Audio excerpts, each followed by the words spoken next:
with a poem about play from the viewpoint of my inner child, who's about 6. My inner child's about 6 and longs for a playmate to ask out on a play date, at which we'd both be ego-free to be in spontaneity, childishly, deliciously awake in this moment where anything could happen, reflecting on our openness, our willingness to effervesce with childishness that's usually suppressed. We could fancy dress or get into a mucky mess. Let's be friends who can pretend, play out, or fart about with arts and crafts. Soon there'll be some deep belly laughs. Giggles and hugging. Play is a huge part of loving and invention. For instance, when juggling, I can fail to get it right and still feel enormous delight. Play stops me feeling from uptight, heals me from the dark night of my soul. Play and laughter keeps me whole. All sorts of learning and little victories contribute to active, playful joy.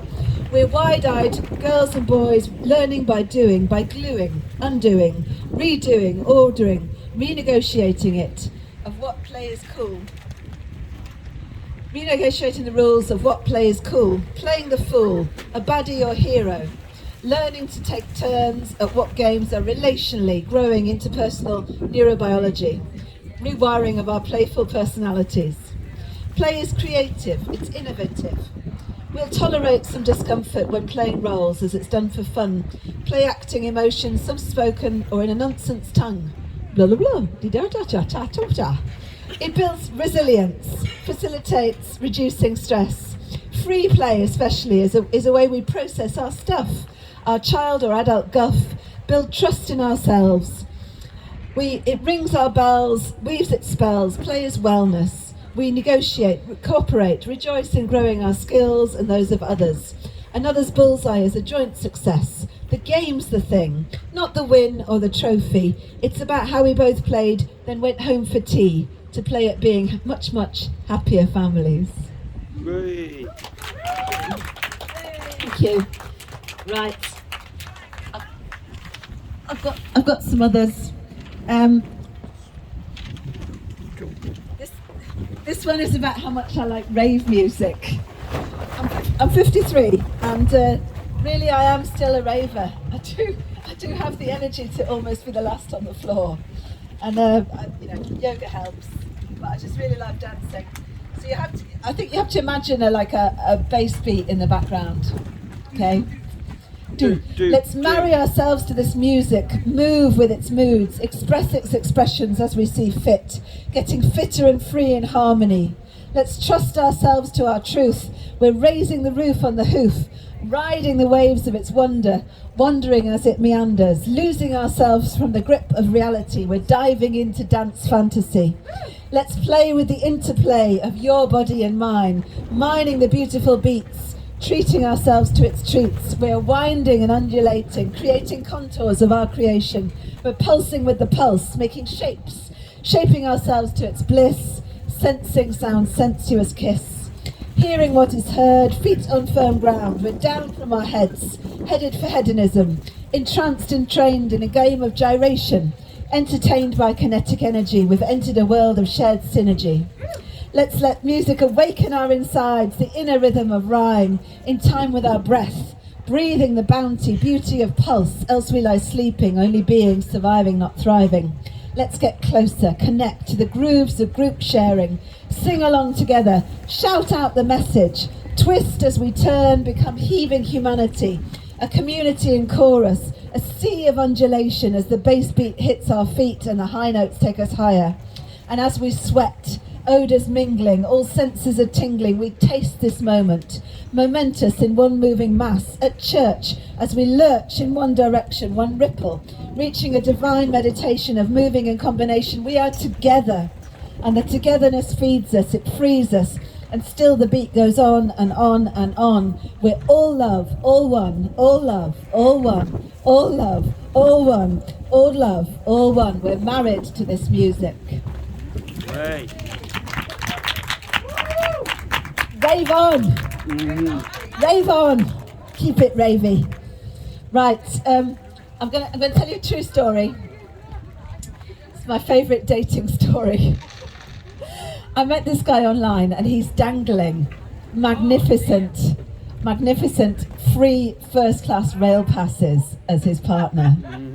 And I'm lusting after these rail passes. I do not drive after a road crash, and as a non-driver I can tell you free rail travel is like divine, delicious sweeties of dating beauty as an enhancement. And I'm waking up lusting after the rail passes. Anyway, I do write him this poem even before I've met him. We have chatted on the WhatsApp, and he's nice. He's a union man, and he's in rail safety, and I'm in road safety, and we've got quite a lot in common. He's socialist.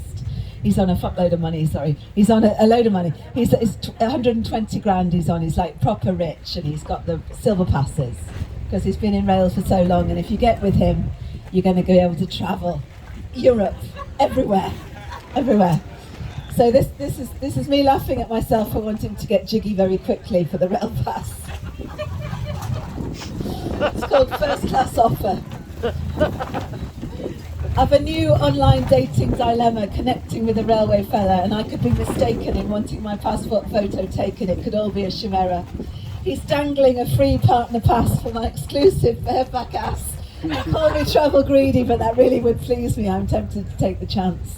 Would entering a photo booth prove that I'm biddable, uncouth, a shallow semi-prostitute? I'm desperate and dissolute. This is my new comedy truth. But as a non-driver, spending a £5, brackets it was 8 actually, as a future entertainer, well, it's a no-brainer. His pass is dating, dangling magnificence, and yet I'm laughing at myself as I do have the wealth to buy my own tickets. But alone, that's not as much fun, is it? It's much more fun with the two together, and particularly with the two together freebies. And there's less pre-booking hassles. I mean, who doesn't want free travel? So I signal my intention to start each other's engine, to get on track on my back in a sleeper compartment. Yes, I am compartmentalising. I'm a runaway train of fantasising. I have gone loco for locomotion. But who could resist the promise of kisses and moving vistas? A company ethical travel is starting to unravel the barriers to intimacy between him and me. He's got a first class pass to accelerate romance. Hey! Do you want to know how the date went? Badly. He's actually a really good guy, and he's 3 stone overweight, which I was prepared to discount for the free travel. But I have a limp, and I told him about my limp before I met him, and he has a limp that I noticed. And I went, what's going on there with the limp then? And he went, that's nothing, that'll be gone in 2 weeks. And I look at his body size, and I look at limp, and I'm a yoga teacher, and I know full well it's not going to be gone in 2 weeks. And he's in denial about his health. So what do? I go into parent-child dynamic of going, you need a podiatry appointment, you need the insoles, you need the yoga, you need the x-rays, you need the scans, you need everything. And of course that kills the passion. But I'm a kind person. And he'd been living in hotels for a long time because he'd moved up from York from down south. And you can't diet in a hotel. So he became my part-time lodger. And I would cook him very nice, carb-free meals. And he'd stay over for 20 quid and £8 a meal. And we're really good friends. And I've had, without any sex with him, now 6 free first class rail travel outings worth a lot of money, like 500 quid at least. And we really get on. He's taken me to the races twice. I was invited round for Christmas at his family. I met his mum, I met his uncle. He takes me to restaurant meals, and I take him to open mics and gigs and stuff like that. So there's a proper exchange of friendship. And yeah, he's a lovely guy. How's his leg? He did have the scans. He's lost about 11 pounds, I think. Good. He's got a girlfriend called Sarah who lives in Norfolk. He's very mobile, you see, he can go anywhere. And he's often in Cornwall, just nips down to Cornwall. Anyway, she's moving to York, partly because her son works in Tesco's in York, and he's buying himself a new built plot, and she's moving in, and it's a proper love story of niceness. Oh. And me and Jules really are good friends. And I did this poem at the open mic in the pub, and I went, and that's him. And everybody went, yay! And yeah, he sorts me out with travel. I've also had free lifts in his car on holiday. He's a good guy. He's a nice guy. I thought you were going to say, I thought initially we were going, there he is, filming me. That's Guy. Guy's going to do a set. No, No, he's gonna. Big it up for Guy and for filming and for doing a next set. Thank you.